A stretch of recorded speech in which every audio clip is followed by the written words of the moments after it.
the fourth time. Yeah, and he is a pace angle, that is for sure. If you're leading him, you're going too quick. Yeah, Steel Stockholder's probably be up there, and Rio Cabolo as well. Yeah, last couple go forward. Let's go back to Stewart. So the final two preparing to drop in here. Rio Cabolo, 200 stall 4, and Dakota Canyon, who shaped with a degree of promise on his return at York 7 weeks ago. And an inexperienced pilot has Tony Hamilton aboard today. Dakota Canyon goes in, Rio Cabolo the last. And about to be persuaded in, Malcheek lurking out the back as well. He's got the blindfold on, the 4-time course and distance winner. Back from a break. Not been seen on the track since the turn of the year. Runner-up in this race 3 years ago. He chased home one of today's rivals, Glenn Ridding, on that occasion. He's in. So Rio Cabolo to go. Glenn Ridding a little edgy out wide. Dakota Canyon likewise. All in. They're off, racing over 7 furlongs. Dakota Canyon just fly-leapt coming out of the stalls, and as a result was rather left trailing. Glenn Ridding out wide in a blue jacket, away sharply with Viking Warrior, the noseband. Tracked by a Rio Cabolo in the dark silks, and then Phil Gunner Kirkup close up in 4th, just ahead of Steel Stockholder in a maroon sleeve jacket. Chucky Royale, the spotted cap, down towards the inner track there by Karaka Jack in the orange and blue. Into the turn they go. Malcheek in the green silks next to My Single Malt, and Dakota Canyon from that ragged start is playing catch up. At the end of the 3rd furlong, they sweep back towards the straight, and it's Viking Warrior who spearheads the field from Glenn Ridding close up in 2nd. Steel Stockholder seeing plenty of daylight. Chucky Royale is poking up on the inside of Rio Cabolo, and then Phil Gunner Kirkup in a blue and yellow jacket. Karaka Jack next in the field from My Single Malt. Malcheek and Dakota Canyon is still last. Heading down for the final 2.5 furlongs, fanning out across the track. Viking Warrior up the rail. Chucky Royale is angled out, working across to Rio Cabolo. Phil Gunner Kirkup, Steel Stockholder widest of all on the extreme left, then Glenn Ridding. My Single Malt in the red jacket making headway. Karaka Jack is also angling for a position down the outside. Phil Gunner Kirkup and Steel Stockholder in shot from Chucky Royale. My Single Malt still trying to get on terms. Deep inside the last they come. It's Phil Gunner Kirkup from Chucky Royale. Karaka Jack is fairly flying up the inside, but Phil Gunner Kirkup got first run and held on from Karaka Jack, Chucky Royale, and My Single Malt was in 4th. Yes, a local winner. Phil Gunner Kirkup wins for David Byrne, and Graham Gibbons very tight for 2nd place in race card order. Number 1 Karaka Jack, and number 4 Cookie Royale will bring you out as soon as it comes through. But Phil Gunner Kirkup from stall 5 is won down the middle of the track. He has, yeah. He's won what was a good finish to a really competitive handicap. He's come wide, yellow sleeves down the outside.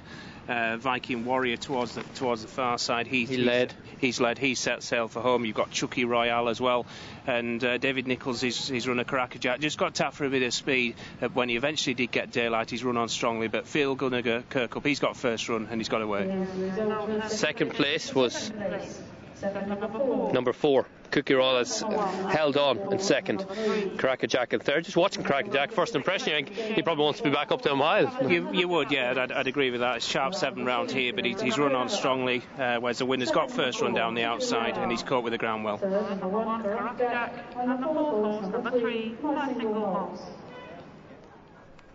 Phil Gunner Kirkup the winner then for Graham Gibbons and David Barron, son of acclamation, in a race where about 10 of them had a chance. A furlong and a half out. Phil Gunner Kirkup 9-1 beats Chucky Royale in 12s, and Karaka Jack, shame he didn't win at 5-5 on a Friday, 9-4 favourite in 10 round. We must go to Salisbury before we have a maiden coming up. These are 2-year-olds, they're going behind the stalls, and Emil is a short price favourite here. 3 nons, 1, 5 and 8, so that leaves 7, 6 furlongs is the trip, and it's Division 1 of this race. Emil is 11-10, it's 100-30. Almakaya, Clement is 6-1, 9-1 Unison, Jubilante is 10-1, 25s Lucky Black Star, and Ever Ready and Eddie is a 33-1 shot. Emil the favourite though at 11-10. Questions about plenty of these, least probably about the favourite. Emil at least took a step forward on his 2nd start, but it was Upton Trip to a mile at Brighton, which seemed to suit him last time out. He's back down to 6 furlongs. He's a keen type. His pedigree does suggest that a little bit further would suit, and that did bring about, or coincide with, improved form last time out. He did hang persistently to his left. Others regressed on their second start. Clement and Al Malakaya both did, but Clement might have had excuses because the second run did come at Epsom. Jubilant is a newcomer and she looks fit enough to do herself justice, but Unison is very green. That's it. They're in the gate. And they're off. 2-year-olds are away and racing over 6 furlongs in Division 1 of the Bathwick Tyres Maiden Auction Stakes, and the favourite Emil is away very alertly and shows plenty of professionalism and takes the early lead. Jubilant is now giving chase in second. Clement, the dark blue and yellow around the outside, then the maroon of Lucky Black Star. Pushed along already is Ever Ready Neddy. On that one's outside is Al Malakaya, and Unison, who was green to post, is also green through the first quarter mile of the race. Emil has got the lead through the intersection, now goes on by a length and a half. Jubilant is now giving chase in second. Clement down the outside, followed by Lucky Black Star. Then towards the outside, Unison tries to pick up, and so too Al Malakaya. Outrun at the back of the field is Ever Ready Neddy. Racing now on towards the final quarter mile, and still against the rail. Emil has got the lead by just about a length to Jubilant. Racing in second towards the outside is Clement. Down the wide outside, Al Malakaya continues to come on, racing with a furlong and a half ahead of them, and Emil has now pulled 3 lengths clear. Inside the furlong they go, and it's Pat Dobbs and Emil are now going clear by 5. The race is on for the place. On the outside, Al Malakaya. To the inside, Jubilant, but racing to the line. 1-horse race. Emil has bossed this field and wins well. Al Malakaya was in second. Jubilant was in third. Clement was in fourth, and fifth, Lucky Black Star. It was a cakewalk for Emil in the end. He made his own running for the first time. It seemed to suit him well, and he's very professional from start to finish, bouncing out of the gate, making all, and winning very nicely for Pat Hobbs and Richard Hannon. A long gap back to the second. Al Malakaya grabbed that position despite once again hanging to her left. She finished second for John Fahey and Sandmore, and third was the newcomer Jubilanti, who showed some speed and has stuck on for third position on her racecourse debut. Nicky Mackay riding for Hughie Morrison, but there was only one horse in it from quite a long way out. The horse that was progressing going into this race and continues to progress on his third start. A really good performance. He's seen the trip out really nicely, and he already stays further than that. His pedigree suggests he might be suited for further than that, but he's found this a really good confidence booster, a good point in his career. Some promise from Jubilanti, certainly in second. Unison was green in the race, having been green to post. He was also green in the paddock. He unseated his rider initially. Seb Sanders found himself on the floor immediately after exiting from the paddock, and the horse then ran back into the racecourse stables, but he actually ran a bit better than all of those antics might suggest. But there was only one horse in this race, a different gear, Emil. Yeah, he's absolutely bolted up, hasn't he? He grabbed the rail and has won comfortably. The even money favourite, 9 lengths back to Al Malakaya at 7-2, and Jubilanti third at 10-1, 7 run. Well, the first time was quite slow, 7.5 seconds slower than standard, and they're 4.5 slow over 6 furlongs in the second.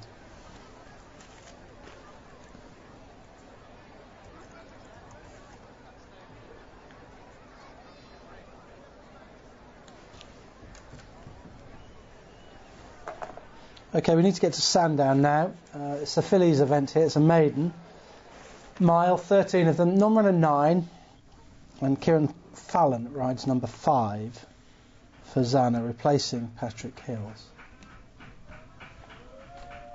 Fully 9-4, 4-1 Merry Jaunt, Love Tattoo 92, 8-1 Tonal Sap, Hint of Promise 10-1, 16s for Zana, Shawkar, 16s, 20s, and bigger the rest. Fulney being backed, quite short now at 2-1, Jonathan. Well, I mean, confusing race again, but it is definitely not for me. No. I know it's only 5 starts, but it's a 3-year-old filly with 5 in the frame starts, still looking for a win one day before September, is not my idea of who I want to back. I'm perfectly consistent, including in handicaps, but there must be something that will find her out again. Surely. Yeah, you'd think so, coming back into a maiden. I thought off 75 she might be able to win a little handicap somewhere. Mind you, they might have found just a very ordinary maiden. They may have done. Yeah. I thought Tonal Sap ran modestly at Windsor last time, but on her debut, when third, I thought that was the best form in the race. Okay, you can always forgive them their second start as Exactly. well, especially fillies. And Clive Cox's horses are in cracking good nick, aren't they? So you've got that on your side with Tonal Sap. Andrew Balding had a horse run really well, a newcomer run well earlier on. He's got Love Tattoo. He's run quite well actually on both starts, Newbury and Salisbury. Yep, third both times, and in reasonable sized fields. Beaten quite a long way at Salisbury went third, but did fall out the stalls there, and might sort of do somewhat better with a good brisk start. Yeah, and Merry Jaunt is the second, or vying for second favourite, if you like, for John Gosden and William Buchan. They pitched him in at Lingfield for his debut on the all-weather behind Kazina. Yeah. It was a slow time race, and he wasn't given a hard time, but I'm not sure that was a strong race at all. No, Casino was sort of long odds on, wasn't it? And yes, for William Haggis. Very, very difficult to tell what Merry Jaunt achieved there. The runner-up's been second or fourth at Thos since, so you still don't really know. But it's the usual.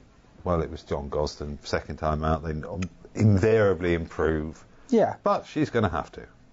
Yeah, I think she's going to have to improve a fair bit actually to get involved. We've got Mr. Fallon riding for Zana. I put this down as a negative last night, the fact that he was shoving off to Salisbury and wasn't staying to ride this. But now that his mounts at Salisbury have been all non-runners, both of them, he is riding this that down the field twice last year, but represents a yard that is in form.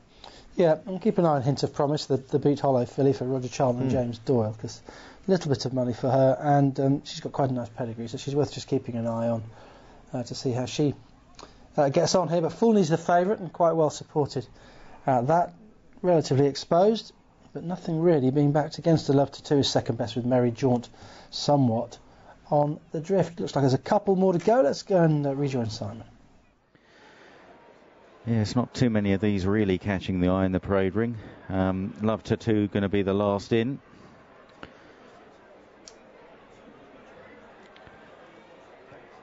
Just about set now for this Surbiton Maiden Fillies Stakes at the mile start, and away they jump. Hint of Promise, the newcomer, was very slowly into stride. The favourite bounces out well. Fulney leads the way early on from Tonal Sap into second.